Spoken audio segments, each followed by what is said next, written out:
ora and welcome to Tonightline. I'm Jenna. And I'm Tommy. Today on Tonightline, strange afflictions, some of the world's lesser known beliefs, possibly a farm report, and to finish off, a look at the weather. But first... A newspaper jobs section advertising the position of hermit has received a flood of applications from people keen to ditch the stress of modern life. The successful candidate will have the chance to live in a cave on the grounds of an English estate, abandoning all human connection except for scaring visitors. The owners of the estate claim they want to employ the hermit to create an authentic atmosphere on their property. They have been overwhelmed from the response for such a low-paid position. The article states they don't know what the qualifications need to be for the hermit, but being ragged and filthy is a good start. We now cross over to our reporter Christian, who is with one of the job seekers hoping to trade it all in to be the tramp.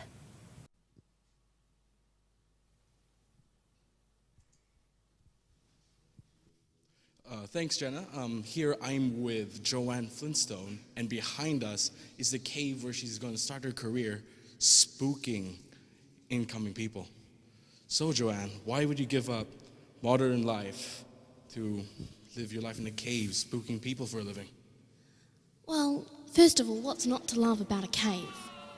I feel that modern day life is just too much for humans these days, and we just need to revert back to our roots. And plus, I love spooking people. I spook people ever since I was a young girl. I used to come out of caves and just spook them. Love it. So you enjoy frightening people. Oh, well. So, how about your loved ones, friends, family? What do they think about you doing all this? They don't care. They do care, but I don't care. They judge me and they want me to clean myself, but I don't want to clean myself. I have the rain, I don't need soap. You know, I feel that Diane Flintstone is not really my mother. Mother Nature is my mother. So you seem to resent your mother then. Well, how about, do you miss anything that modern life offers? Do you miss anything about modern life offers, or what else do you miss about it? I just miss people, but not people that I hang out with or, Facebook and all that social media part of people. I miss scaring people, the opportunity just to and then go, I miss it. You seem to really enjoy tormenting people. All right, so good thing you're away from society. So, well, thanks for the interview, and hope you enjoy your cave. Back to you in the studio. Thank you, Christian. And now it's over to our reporter outstanding in the literal field, Nancy Pickett with the Farm Report. Yeah, g'day. Well, mate, down south, the well-known runaway buster is still at large. Locals are worried that with one sheep on the loose running free, others will get the idea and start to follow, well, like sheep. And we soon could have a mutiny, or what some are calling a muttony, on our hands. Elsewhere, a dairy farmer up north who specialises in the back legs of cows is getting one final pat on the back from the farming community after retiring from 50 years in the field. Finally, a vet in the Mackenzie country has had a beef with the police after he tried to show a farmer that one of his cows was passing gas by lighting flatulence with his lighter. Instantly, the cow became a four-legged flamethrower and pretty much destroyed the farm. The cow was unharmed. I was going to finish with a few cheesy jokes, but, I was going to finish with a few cheesy jokes about dairy, but I didn't want to milk it. So, that's the farm report for this week. Back to you in the city, mate. Thanks, Nancy. And now for a story that is no laughing matter. A Dutch man who had hip surgery 2 years ago claims he had not been able to stop laughing since. And it's not because he's a lot happier with his new hip. He says it's a result of something going funny during the surgery. He says he can no longer support his favourite football team because he laughs too hard when they lose. He has lost his job as a funeral director, and he's come to the media before he loses his marriage. The endless laughter annoys the heck out of my wife, says the man, chuckling. We can't even discuss how much my laughter annoys her without me cracking up laughing, which only makes matters worse. Something needs to be done. One of his biggest problems is that because of his inability to stop laughing, no one is taking his claims seriously. It has completely ruined my life, the man says, bursting into hysterical laughter. We sent our most serious reporter, Pimpalicious, to try and see past the hilarity at the man's home. Hello. Thank you, studio, for this opportunity to interview one of the most weirdest guys I've ever interviewed. I'm so serious that this is just weird.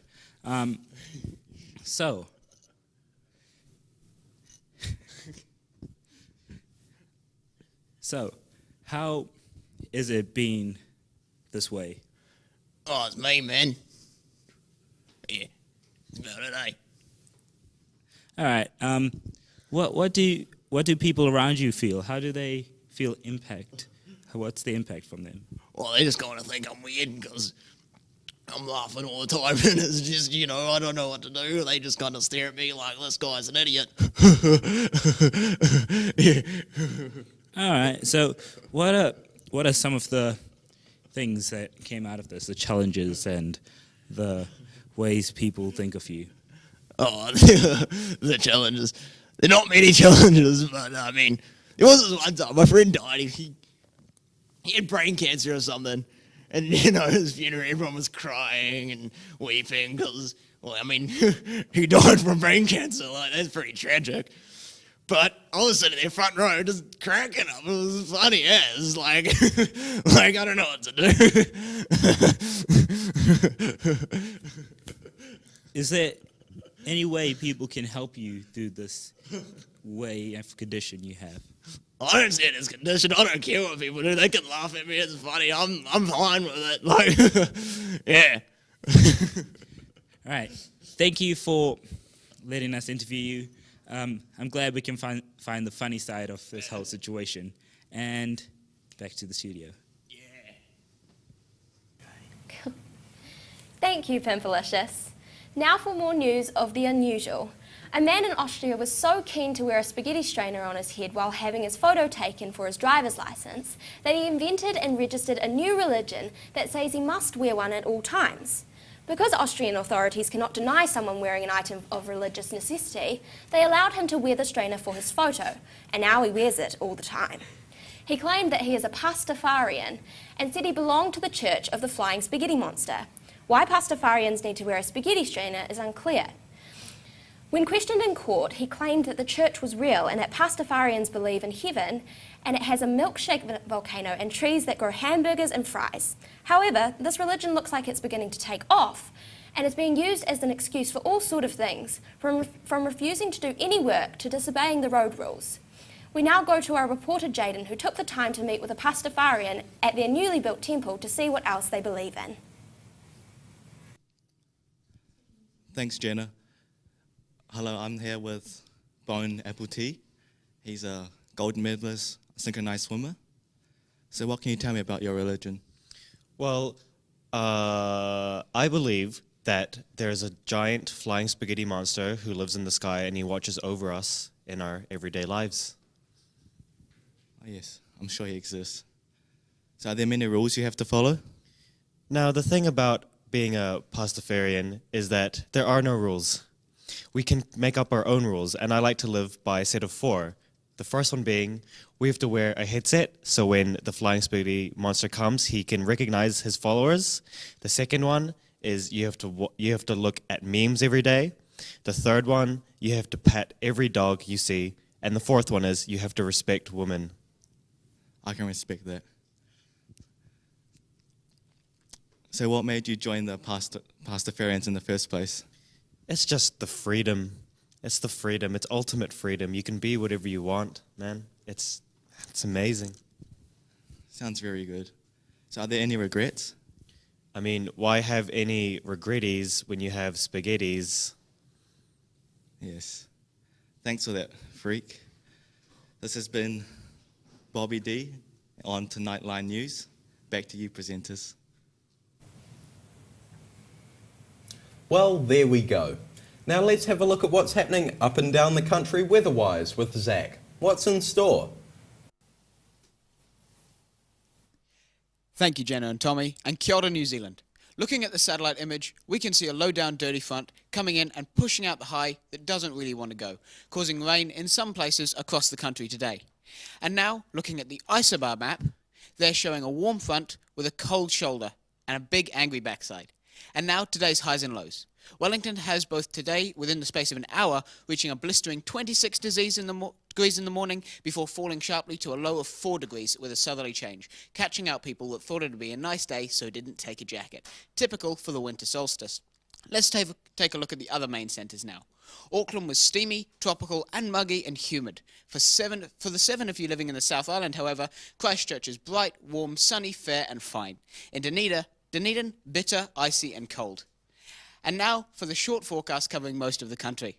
It's going to rain everywhere, as per bloody usual. Finally, here's a picture of Akaroa sent in by Jeff. Looking out of the harbour of Barry's Bay, we can see that the fog is pretty thick there. And now back over to you two at the news desk. Thanks, Zach. Finally, it's time for 2 Minutes with Daniel, who today is talking to a person who is trying to set the unusual record of asking questions when talking. So far, he has managed to keep it up for 3 years now. So here's Daniel with a few questions of his own. Welcome with 2 minutes with me, Dan, and today we have What's It To You with us in the studio. He is trying to set the world record for asking the most questions. So what's it to you? Tell us about why you're trying to set this world record. I mean, why would you not want to be this righteous, man? You know? Yeah, mate, I know. So, what do your friends and family think about this? Do they approve of it? Do they like it? Friends? What's that? You know, the people that you hang out with. What's hanging out, man? I'm always here every time. You know, what are you doing with your life? I'm a studio presenter. I have a show. Do you have a job? What? A job. Who's that, man? Okay, how do you get your money? Do you have a job or? What? I don't know what you're talking about, man. Okay, here's a serious question. Do people ever get annoyed of you? It's not like I'm getting annoyed of you at the moment, but do other people find you really, really, really annoying? What are you trying to say, man? Am I annoying to you? Am I annoying to you, man? No, definitely not annoying to me. Not at all, but like to other people. I was just wondering. I mean, what people, man? I don't see any people around here, man. Wow, I think that wraps up today's show of 2 minutes of me. Dan, this was What's It To You, the most non-annoying man in the world. Back to you in the studio. Thanks, Daniel. And that's it from us. We hope you've enjoyed the show. Thanks for watching, and we'll see you again next time. Until then, I'm Jenna. And I'm Tommy for Tonightline. Good night. And ka kite anō.